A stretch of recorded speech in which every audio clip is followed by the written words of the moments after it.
So you've made a mistake and had a positive drug test.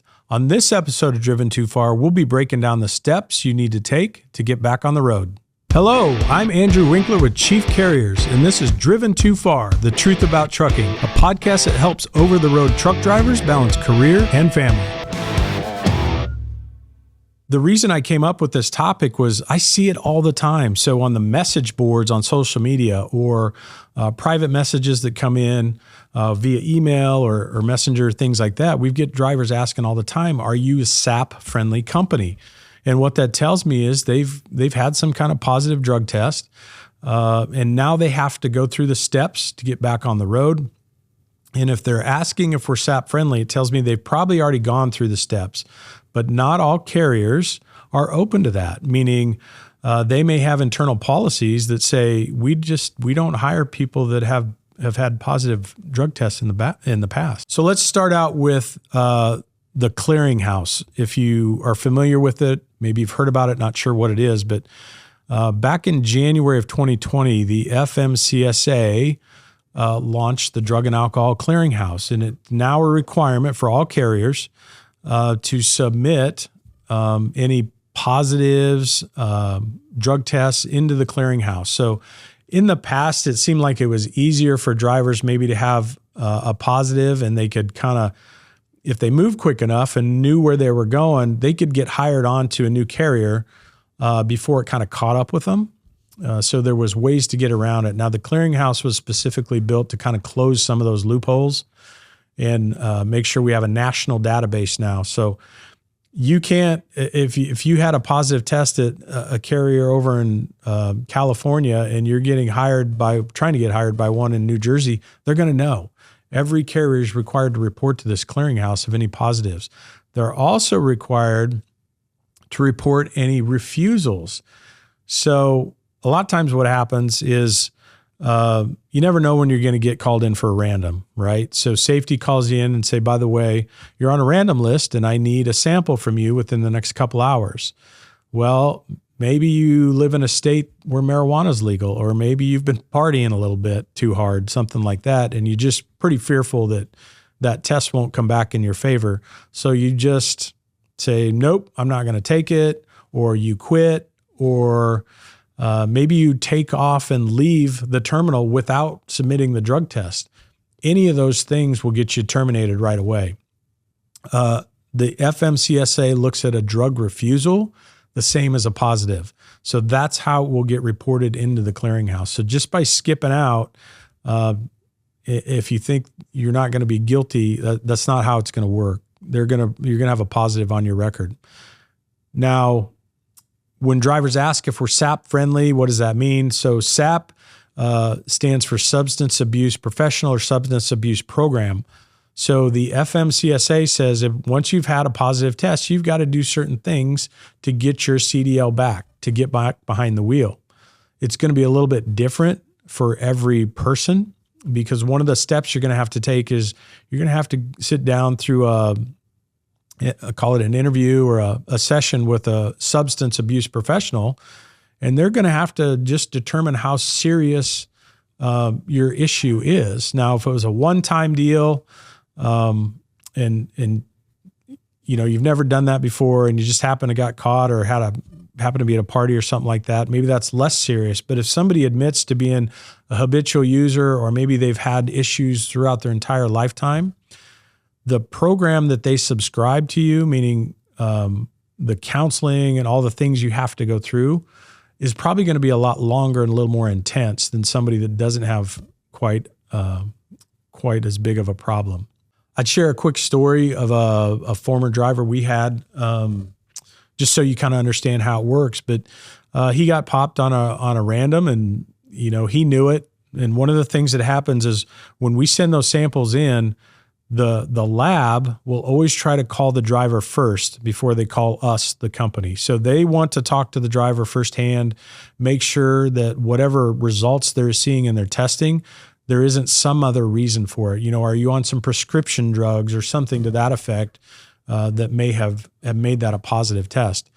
A lot of times the drivers will kind of avoid those phone calls or don't recognize the number coming in, so they can't get a hold of the driver directly. And at some point they'll call us and say, listen, we've tried so many times to reach this driver. We're not reaching him, but we have a positive result on one of your drivers.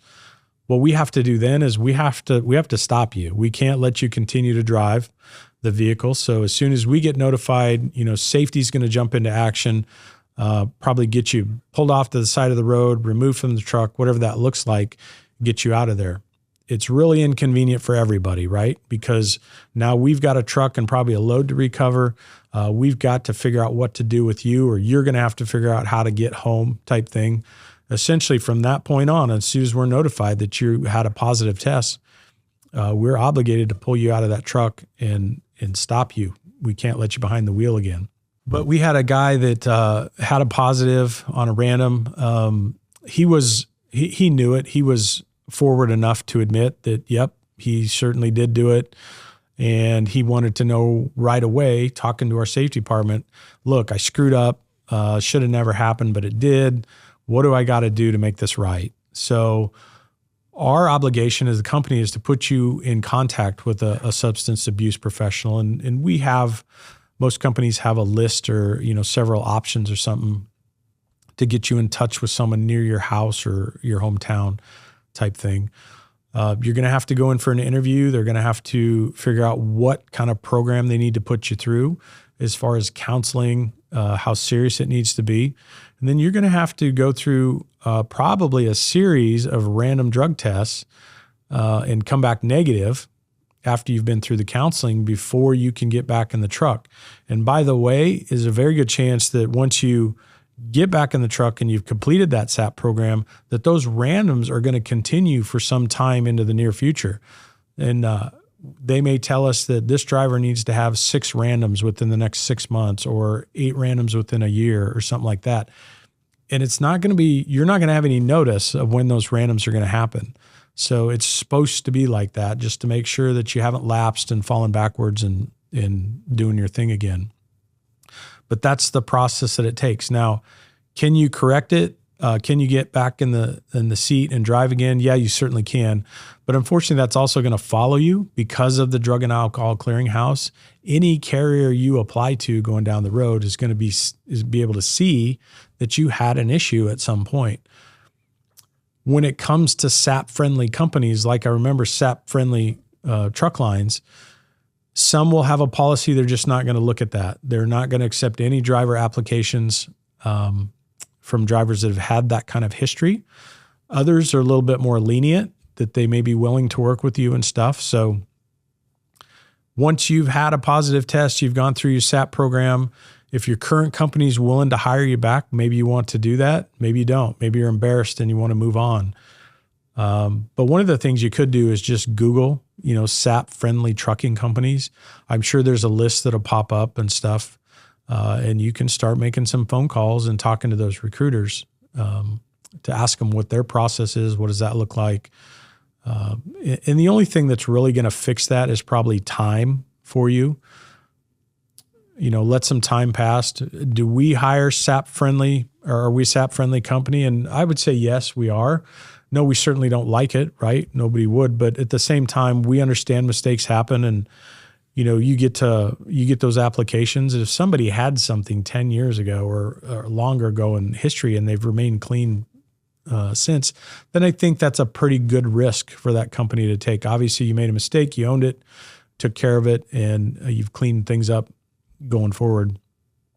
So we would certainly take a look at that. Now,